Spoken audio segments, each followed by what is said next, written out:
Employment क्या होता है?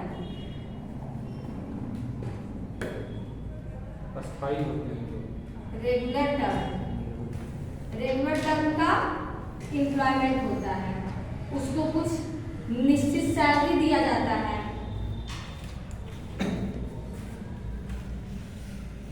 उसको कुछ प्रोविडेंट फंड दिया जाता है, यानी उसको एक रेगुलेशन के द्वारा उसको रखा जाता है। वो कितने घंटे कार्य करेगा इसकी एक समय सीमा होगी। ऐसा नहीं है कि जब मन किया आए, जब मन किया चले गए। तो ऑर्गेनाइज सेक्टर में जो हमारे सर्विस सेक्टर से जुड़े, जैसे मान लेते हैं टीचर्स हैं, उनको 10 से 8 क्लास में, 10 से 3 क्लास में उनको रहना है, उनके क्लास का ड्यूटी है, तो एक निश्चित सीमा है ना। फिर एम्प्लॉयमेंट रेगुलर टर्म, उनको एक रेगुलरिटी बनाए रहनी चाहिए कि उनको डेली आना है। उसके बाद उनको एक निश्चित सैलरी भी मिलता है। कई प्रोफेसर हैं जैसे उनको प्रोविडेंट फंड मिलता है, HR मिलता है, उसका में TA मिलता है, कई सारी चीजें उनको अलग अलग सुविधाएं दिया जाता है। एक रूल्स और रेगुलेशंस होता है जो सरकार द्वारा बनाई गई होती है, ठीक है। और जो अनऑर्गेनाइज सेक्टर होते हैं, इसमें क्या होता है, और इसमें देखिए इसमें क्या है, एम्प्लॉयमेंट की गारंटी भी उसको दी जाती है कि आप एम्प्लॉयड हैं। ऐसा नहीं है कि आप वैसे प्राइवेट में जैसे नौकरी कोई कर रहा है तो उसका कोई गारंटी नहीं है कि आप परमानेंट काम ही करेंगे। आपने सुना है ना, परमानेंट वर्कर जो होते हैं, तो वही चीज है। तो ये सारे ऑर्गेनाइज सेक्टर में आएंगे। अनऑर्गेनाइज सेक्टर क्या होता है, जिसमें रेगुलरिटी नहीं होती है, जिसका वे कंपनीज और वे वर्क प्लेसेस जहां पे कार्य करने की रेगुलरिटी नहीं होती, कोई रूल्स वगैरह नहीं होते, कोई रूल्स या रेगुलेशंस नहीं होते हैं। नो पेड सैलरी, उसके बाद में no low paid low paid salary, no paid provident fund. तो इनको किसी भी प्रकार की इनको मुआवजा के रूप में नहीं दिया जाता है, कोई भी सुख सुविधाएं नहीं दिया जाता है। ये होते हैं ऑर्गेनाइज सेक्टर में। ऑर्गेनाइज से अनऑर्गेनाइज सेक्टर में जितने भी एग्रीकल्चर के वर्कर होते हैं वो सब अनऑर्गेनाइज सेक्टर्स में होते हैं, ठीक। अब ये सारी चीज आप डेटा निकालिएगा कि ऑर्गेनाइज सेक्टर में कितने लोग हैं, अनऑर्गेनाइज सेक्टर में कितने लोग हैं। और ये सर इसमें कोई भी रूल रेगुलेशंस नहीं होते हैं। तो इसका आप लोग लिखिए कि वे कंपनी या वर्क प्लेस जहां पे कोई भी रूल्स या रेगुलेशन सरकार के फॉलो नहीं होते हैं, उनका एक अलग रूल्स अपना होता है जो कौन डिसाइड करता है, एक इंडिविजुअल डिसाइड करता है या फिर एक बिजनेस ग्रुप के द्वारा डिसीजंस लिए जाते हैं कि आपको कितना देर काम करना है, क्या चीज करना है, नहीं करना है।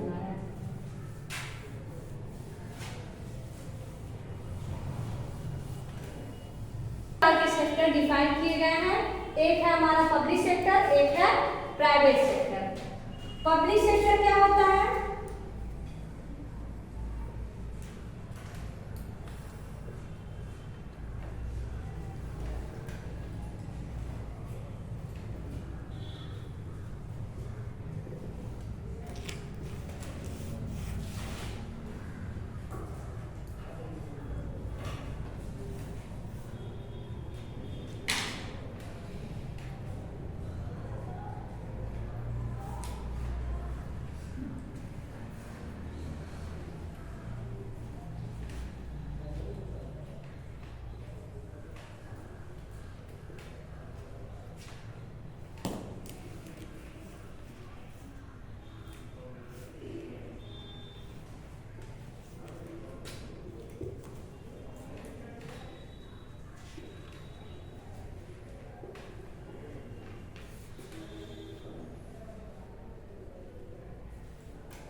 देखिए पब्लिक सेक्टर क्या होता है, प्राइवेट सेक्टर क्या होता है।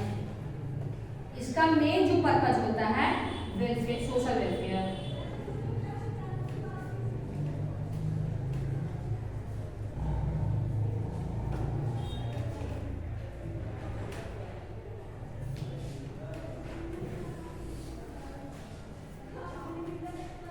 पब्लिक सेक्टर यानी इसका मेन पर्पज क्या होता है? सोशल वेलफेयर करना। सरकार क्या करती है? किसी व्यक्ति, हम लोग की सबके कल्याण के लिए कार्य करती है।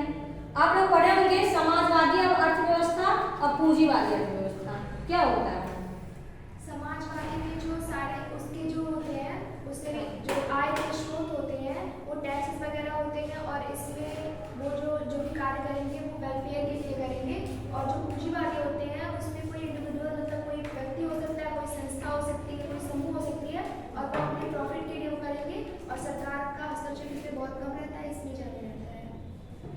तो समाजवादी अर्थव्यवस्था वह होता है जिसमें उत्पादन के समस्त साधनों पे किसका होता है? आधिपत्य जो होता है, स्वामित्व होता है, वो सरकार का होता है पूरा। और जो प्राइवेट होता है, पूंजीवादी होता है, उसका मुख्य उद्देश्य लाभ कमाना होता है। उत्पादन के समस्त साधनों पे निजी स्वामित्व होता है जिसका उद्देश्य लाभ कमाना होता है। तो सेम वही चीजें यहाँ पे होती हैं। पब्लिक सेक्टर का मेन काम क्या होता है? सोशल वेलफेयर करना, उसका प्रॉफिट से कोई लेना देना नहीं है। जबकि जो प्राइवेट सेक्टर होते हैं उनका कार्य, उनका मेन पर्पज प्रॉफिट कमाना होता है। पब्लिक सेक्टर का कंट्रोल और मैनेज का कार्य कौन करता है? गवर्नमेंट करता है। जबकि जो प्राइवेट सेक्टर पे कंट्रोल और मैनेज का जो है ये इंडिविजुअल बिजनेस ग्रुप्स मिलके करते हैं। ये सारी चीजें आपको समझ में आ गई?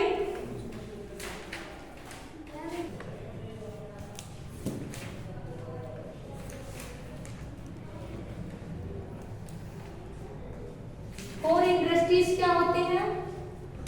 कभी नाम सुना है आप लोगों ने?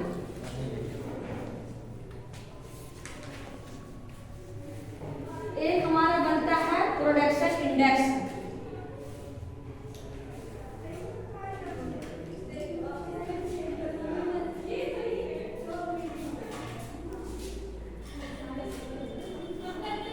प्रोडक्शन इंडेक्स क्या होता है कि हम देखते हैं कि एक इकोनॉमी में प्रोडक्शन कितना हुआ, तो उसके कुछ कोर इंडस्ट्रीज होते हैं।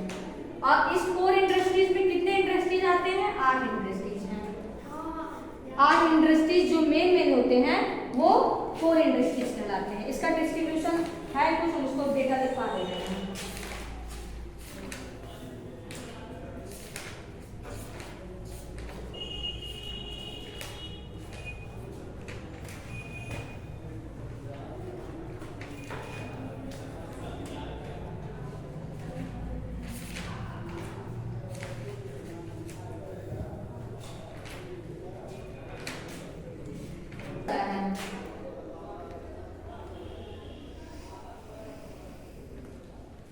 हम इसको इसलिए ऐसे लिखवा दिए हैं क्योंकि ये क्रोनोलॉजिकल ऑर्डर में पूछता है। क्वेश्चन आपका बनता है कि निम्नलिखित कोर इंडस्ट्रीज का क्या क्या वेटेज कितना दिया गया है।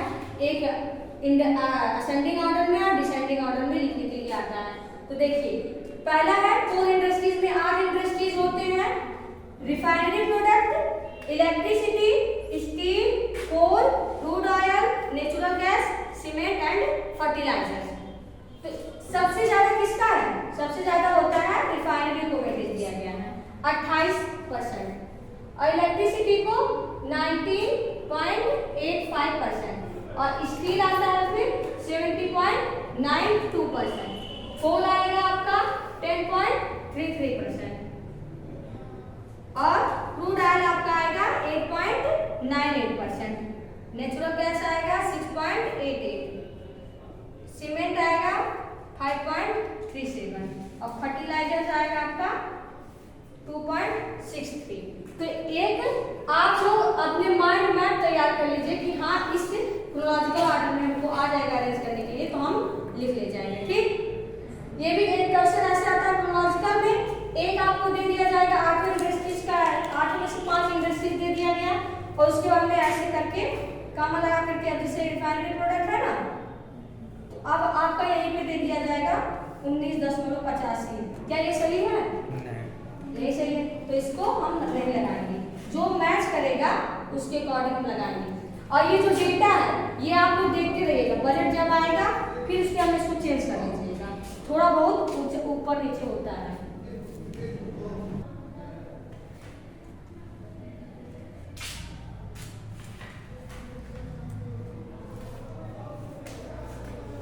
इससे पहले हम बता दे रहे हैं एक पीपीएम, इसको जान लीजिए। पीपीएम मॉडल हम लोग सुनते हैं ना कि ये जो सड़क बना है ये पीपीएम मॉडल पे आधारित है, ये चीज बना है पीपीएम मॉडल। बहुत इस समय हम लोग ज्यादा इस चीज को वर्ड को सुन रहे हैं। तो ये पीपीएम मॉडल क्या होता है, कोई जानता है?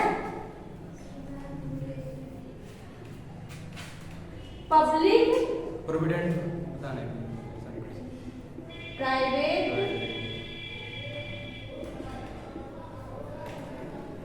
Partnership,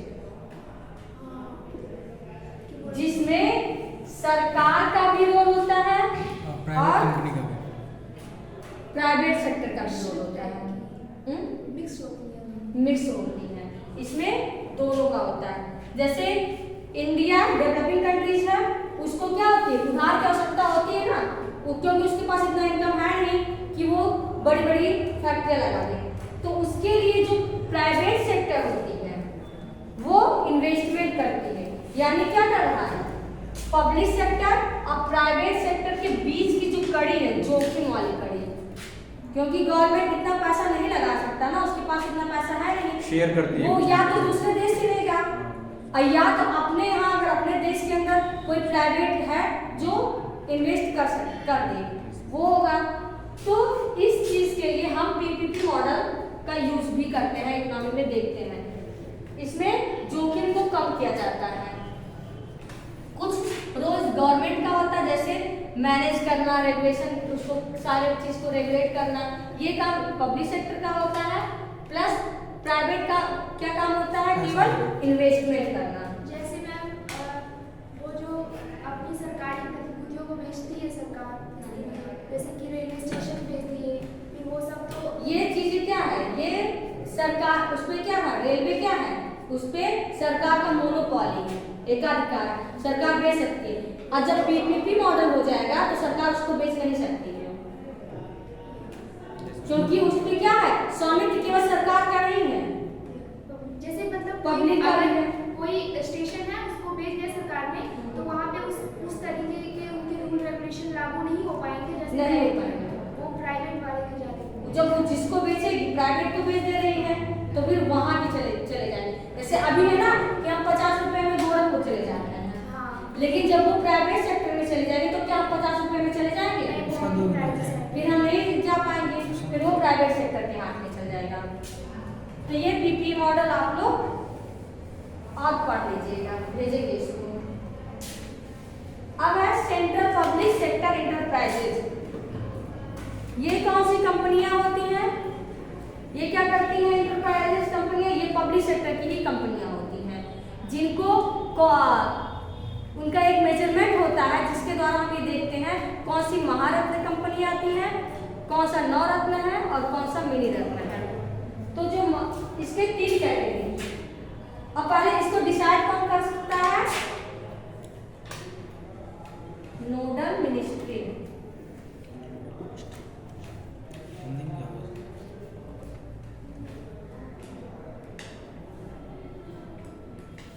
nodal ministry, ministry of heavy industries and public enterprises.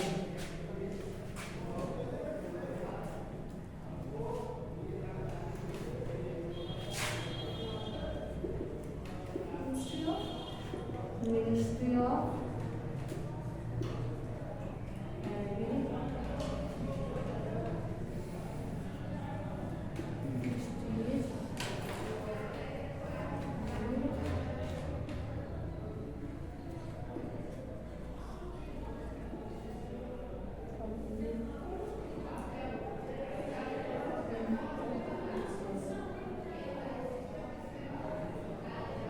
ये जो मिनिस्ट्री होती है, ठीक, ये डिफाइन करती है कि कौन सी कंपनी महारत्न कंपनी घोषित होगी, कौन सी नवरत्न और कौन सी मिनी रत्न। तो इंटरप्राइज सेक्टर को इसको हम शॉर्टकट में CPSI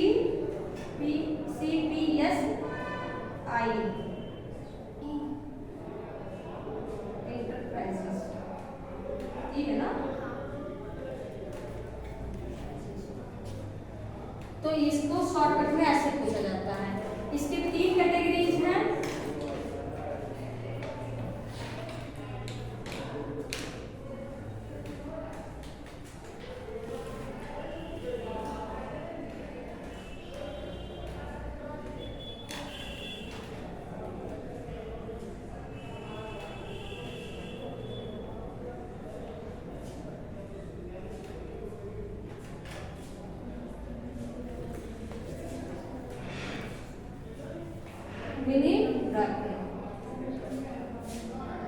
कुछ कंपनियां अभी करंट में ही महारत्न घोषित हुई हैं, लेकिन हम बता दे रहे हैं कि पहले महारत्न अभी थोड़ा देर पहले मतलब कुछ हुई है 5-6 हुई है, तो कुछ संख्या बढ़ा होगा।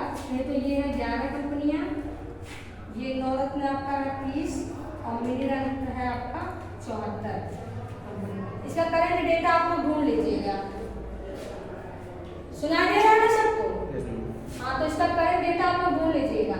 अब देखिए कौन सी कंपनी को हम महारत्न कहेंगे, कौन सी कंपनी को हम नवरत्न कहेंगे और कौन सी कंपनी को हम मिनी रत्न कहेंगे, इसके बारे में चर्चा करते हैं।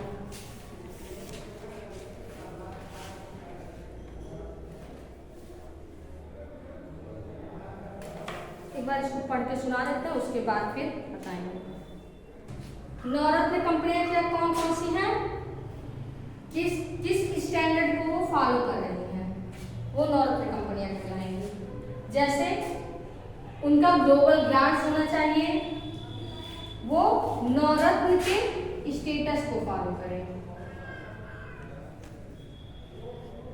नवरत्न स्टेटस को फॉलो करें। उसके बाद में स्टॉक एक्सचेंज, नाम आप लोग सुने होंगे। स्टॉक एक्सचेंज क्या होता है? स्टॉक एक्सचेंज एक्चुअली मैंने विनिमय में चीज़ों का एक दूसरे से लेन देन, मतलब एक्सचेंज करना वर्ड तो ही लग रहा है। स्टॉक एक्सचेंज मार्केट सुने हैं? वही वाला जो स्टॉक मार्केट वही तो है। जहाँ पे मुद्रा का लेन देन होता है वो होता है मनी मार्केट। लेकिन जहाँ पे पूंजी का लेन देन होता है, पैसे का लेन देन हो रहा है, शेयर हो रहा है ना, जैसे शेयर होते हैं, शेयर हम खरीदते हैं, वही स्टॉक मार्केट होता है। वो तो बाद में बताएंगे जब आप लोगों को हम फाइनेंस वाला पढ़ाएंगे चैप्टर। तो ये क्या कह रहा है, महारत्न कंपनियां वे होंगी जो स्टॉक एक्सचेंज में लिस्टेड होंगी, वही कंपनियां महारत्न कंपनियों का दर्जा उन्हें प्राप्त होगा। उसके बाद में चौथा आपका है कि जिसका annual turnover more than 25 crore during दी 3 ईयर्स। हाँ, 3 साल के दौरान उसका कितना होना चाहिए टर्नओवर? 25,000 करोड़। जिन कंपनियों का एनुअल टर्नओवर 25 लाख करोड़ रुपया 3 ईयर में होगा, ड्यूरिंग 3 ईयर होगा, वो कंपनियां होंगी महारत्न कंपनियां। और पांचवा आपका है annual net worth of more than 15,000 crore during the last 3 year. उनका नेट वर्थ कितना होना चाहिए? 15,000 करोड़ लास्ट के 3 साल। उसके बाद में क्या है? चौथा है, 5वां आ गया आपका, 6वां annual net profit more than 5,000 crore during the last 3 year. तो ये चीजें क्लियर हुई ना। महारत्न कंपनियां क्या होती हैं? बिना नवरत्न कंपनियों का स्टेटस फॉलो करे कोई भी कंपनी महारत्न कंपनी नहीं बनती है।